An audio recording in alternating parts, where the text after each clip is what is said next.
संसदमा बालेन्द्र शाहको वाकआउट। यो बालेन्द्र शाहको वाकआउट होइन, राष्ट्रपतिको नकआउट हो। संसदीय भाषामा वाकआउट भन्नाले कसैले संसदमा सम्बोधन गरिरहँदा मौन रूपमा विरोध जनाएर बाहिर निस्कनुलाई वाकआउट भनिन्छ।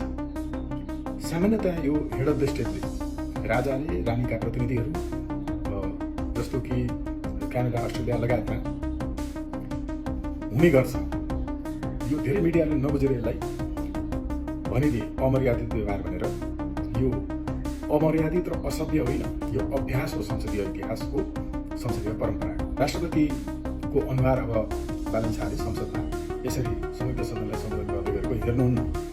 प्रतिपक्षीको वाकआउट थियो भने हेर्नुहुन्न भन्न हुन्न थियो, फेरि पनि विरोध उनीहरू जनाउन आउँथ्यो। तर सत्ता पक्षले प्रधानमन्त्रीकै यो वाकआउट भएको हुनाले अब उहाँले हेर्नुहुन्न, राष्ट्रपतिलाई फेरि संसद आउन नसक्ने बनाउनुपर्छ कानुनी हिसाबले।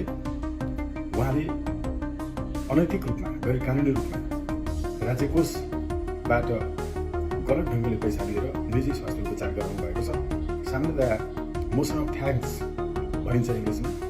राष्ट्रपतिले आफ्नो सम्बोधन पश्चात उहाँलाई धन्यवाद दिने बेलामा यसरी बाहिर निस्कने चलन अधिकांश मुलुकहरूमा हो। तथापि बिचैमा पनि निस्कन सकिन्छ। यो त्यहाँ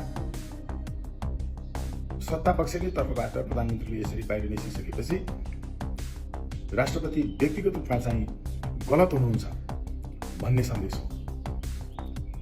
चाणक्यले नन्दवंशलाई सल्लाह दिँदा उहाँको अपमान भएपछि उहाँले सभा छोडेर निस्केर अब यो वंशको अन्त्य नगरिकन म आउने छैन भनेर निस्कनु भएको थियो। त्यो पनि वाकआउटै थियो।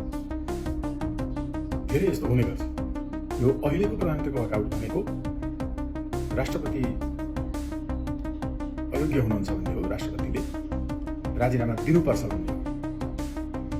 किनकि यो सत्ता पक्षबाट भएको, प्रधानमन्त्रीबाट भएको वाकआउट हो।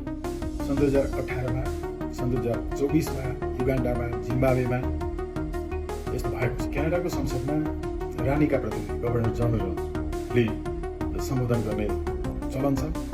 त्यसमा पनि यस्तो हुने गर्छ। यो अभ्यास हो।